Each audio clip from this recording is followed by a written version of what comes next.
Filosofia da ciência. Nessa aula a gente vai ver a transição da ciência antiga para a ciência moderna. Eu gostaria muito que vocês observassem nessa obra de arte o Galileu apresentando a luneta. Olha que coisa interessante, a gente já sabe de cara que nós temos aqui a primeira característica da ciência moderna, a observação. Portanto, que fator? O dado empírico. Portanto, o conhecimento científico moderno não está mais baseado na contemplação da natureza como faziam os antigos, mas é um conhecimento empírico. Quando eu falo conhecimento empírico, conhecimento baseado na observação dos fenômenos. Quem vai começar com esse processo? Vai ser Copérnico. Copérnico ele vai trazer à luz a teoria do heliocentrismo. Olha, lembra que a teoria anterior era o geocentrismo ptolomaico. Agora aqui nós temos o que? O Hélios, que é o Sol, e o Kentron, no centro do universo. Vocês já perceberam que essa visão ela vai colocar em xeque toda a visão, toda a mentalidade do homem medieval, que segundo a Bíblia é o que? O centro do universo. Então o que ele fez? Ele coloca o Sol no centro do universo. Então, portanto, ele parou o Sol e moveu a Terra. Está vendo como ele deu um salto de qualidade na noção de senso comum.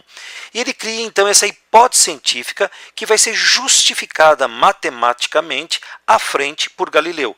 E vai surgir então aqui a astronomia moderna. Vamos dar uma olhada nisso então. Estamos agora diante de Galileu. Galileu, como você viu na figura lá atrás, ele vai fazer o quê? Ele vai observar a Lua com a luneta. Ó, observar. Portanto, ele vai colher da experiência, via indução, aspectos parciais. Então vamos dar uma olhada. Ele usa o telescópio, vamos lembrar da palavra telescópio, do grego tele, longe, scopio, observar. Então ele vai observar de longe o que? A Lua. Então ele vai perceber o que na Lua? Uma série de manchas na superfície da Lua. Olha, ele vai ver montanhas, ele vai ver vales na Lua. Mas olha que coisa interessante, o que a ciência antiga falava?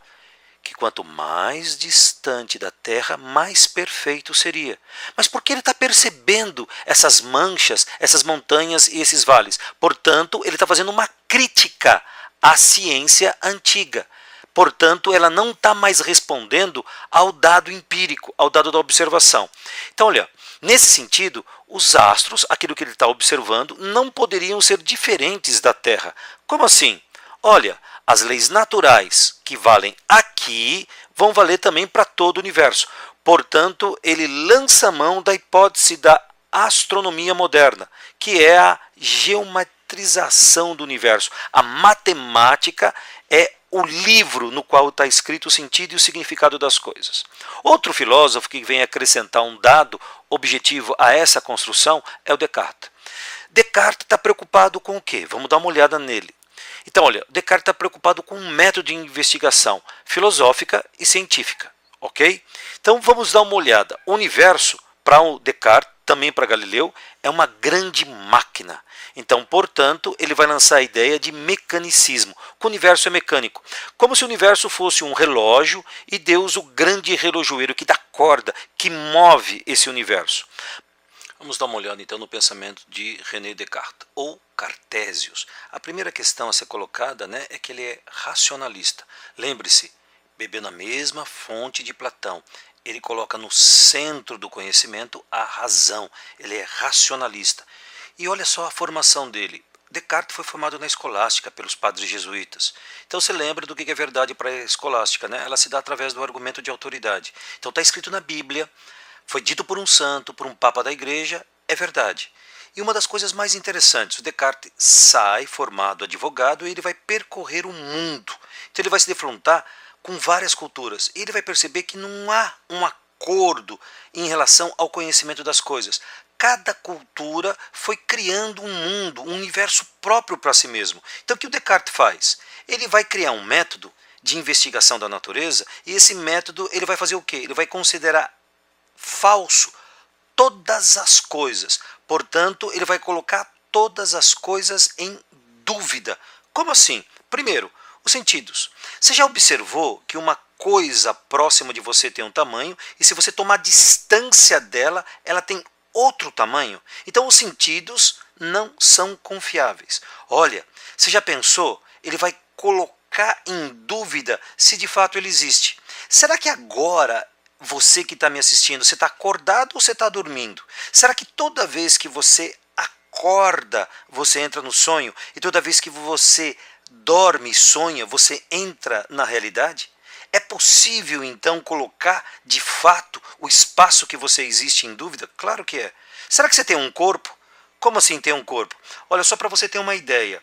Você já viu aquele pessoal que amputou uma parte do corpo? Isso, ele continua sentindo. Se você consegue sentir algo que não existe, será que de fato você tem um corpo para sentir ou o corpo é pura ilusão? Então, olha, nós podemos colocar em dúvida todas as coisas. Ele utiliza isso como o quê? Método. Vamos fazer o seguinte, até na matemática o Descartes vai colocar em dúvida. Será que não existe um gênio enganador que faz com que eu não conceba as coisas tais como são? Então, portanto, o método da dúvida, o ato de duvidar, vai salientar uma coisa que é indiscutível. Como assim? Ué, se eu estou duvidando, eu estou o quê? Pensando. Nossa, é verdade. E quem pensa enquanto pensa, existe. Aí vem aquela séria frase de Descartes, penso, logo existo. Como a gente vai dizer em latim, cogito ergo sum. Porque duvidar é pensar. E se eu estou duvidando, eu estou o quê? Pensando. Essa é a primeira verdade, e você percebeu que é uma verdade de pura razão, que daí ele vai começar a investigação da natureza, tendo como base a matemática. David Hume tem uma visão totalmente diferente da de Descartes. Enquanto Descartes é racionalista, David Hume é empirista. Então, ó, empirismo inglês do século XVIII. Então, o que a gente já sabe do empirismo? Que todo conhecimento vem da onde? Dos sentidos. Vamos tentar entender como é que se dá esse processo. Você pega a sua mão e passa sobre qualquer objeto. Vai causar o quê? Sensações. Liso, áspero. Essas sensações eu vou ordená-las, eu vou organizá-las através de proximidade física ou necessariamente cronológica, no tempo. E ela vai causar o quê? Uma percepção. A percepção sempre é percepção de um objeto. Então, por exemplo, você está vendo a tela do computador. Então você está tendo o quê? Várias sensações ordenadas formar o quê? A percepção. E o mais interessante, você viu várias telas de computador. Então, portanto, você vai conhecer através do quê? Da repetição. E essa repetição se dá através do quê? De hábito. Você está habituado a ver as coisas. Então, o conhecimento vai se dar através do quê? Dos sentidos. Sentidos causam sensações, percepção, que são criados o quê? Repetição, hábito. Eu já vi várias coisas. Então, necessariamente, isso vai ficar impresso na minha mente como se fosse o quê? Uma ideia. Por exemplo, eu tenho a ideia de praia. Por que eu tenho a ideia de praia? Olha, porque eu sou um ser de sentidos, e os sentidos me causaram sensações, o sol, água, areia, que formaram o quê? A percepção. E como eu já fui em várias praias, isso se repetiu, que construiu o que na minha mente? Uma ideia. Está impressa essa ideia na minha mente. E está guardada onde? Na minha memória. Quando eu começo a articular as ideias na minha mente, eu começo a fazer o quê? A pensar. Ah, então surgem os pensamentos. Olha a coisa interessante então. Como é que surge então uma ideia? Sensação, percepção, repetição, hábito, está lá a ideia. Mas olha, eu vou lançar a mão agora de uma ideia. A ideia de causalidade. Tudo que existe tem um anterior que gera necessariamente um posterior. Então como é que se dá esse processo? Por repetição, por hábito. Mas espera um pouquinho só. Será que de fato eu tenho acesso às coisas? Como assim, professor? Eu não estou entendendo. Ó, você vai pegar agora uma caneta e vai soltar. O que ela vai acontecer? Ela vai cair. Se ela vai cair, eu vou soltá-la de novo. O que vai acontecer? Ela vai cair. Então, será que de fato as coisas se repetem ou é você que vê as coisas acontecerem? David Hume vai dizer o seguinte, e se uma vez não acontecer, todo o princípio de causalidade cai por terra. Mas, professor, sempre vai acontecer. Ah, então você tem acesso ao sempre. Não, você não tem acesso ao sempre. Então, David Hume faz uma crítica ao princípio da causalidade, chegando a uma postura que eu vou chamar a postura de cético. O que é o cético? O cético é aquele cara que pergunta, é o cara que duvida, é o cara que questiona, mas chega ao quê? A impossibilidade do conhecimento.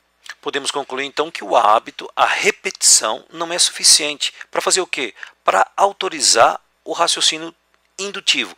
Portanto, David Hume está fazendo crítica ao quê? Ao princípio da causalidade como base da ciência. Mas professor, como é que se dá esse processo na indução? Olha, quem vai resolver essa questão é o Karl Popper. Já estamos aqui no século XX. Então vamos dar uma olhada no pensamento de Popper. Popper vai trabalhar com a teoria científica. Lembre-se, teoria. Então é uma hipótese que eu vou tentar justificá-la. Mas ele pergunta antes, o que é ciência? Olha, ciência é aquilo que é refutável. Eu só refuto as coisas que têm objetividade, que têm base empírica. Então, por exemplo, o Sol vai nascer amanhã? Eu só posso refutar. Qual vai ser o momento do eclipse? Eu posso refutar. Agora, por exemplo, eu posso refutar, olha, tem 3 ETs assistindo aula com você. Como é que é? Tem 3 ETs assistindo aula com você. É refutável isso? Não, porque não tem objetividade alguma.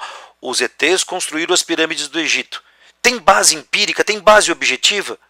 Não. Então eu nem discuto isso, porque não é ciência. Então, quando eu posso fazer experiências e posso provar o contrário. Olha, o eclipse que você fez foi em horário diferente, não deu certo. Ótimo, isso é ciência. Então, portanto, a ciência é aquilo que me dá condição de fazer experiência. E eu posso provar ou não. Entendi. Astrologia. Não, astrologia não é ciência. Mas ela não trabalha com previsibilidade? Não, isso é muito vaga, não tem objetividade. Tá claro? Entenderam o pensamento do Popper? Portanto, vou chamar o pensamento do Popper de falsacionismo. Que significa? Eu posso falsear via experiência, provar ou não se aquilo que você está pensando é verdadeiro.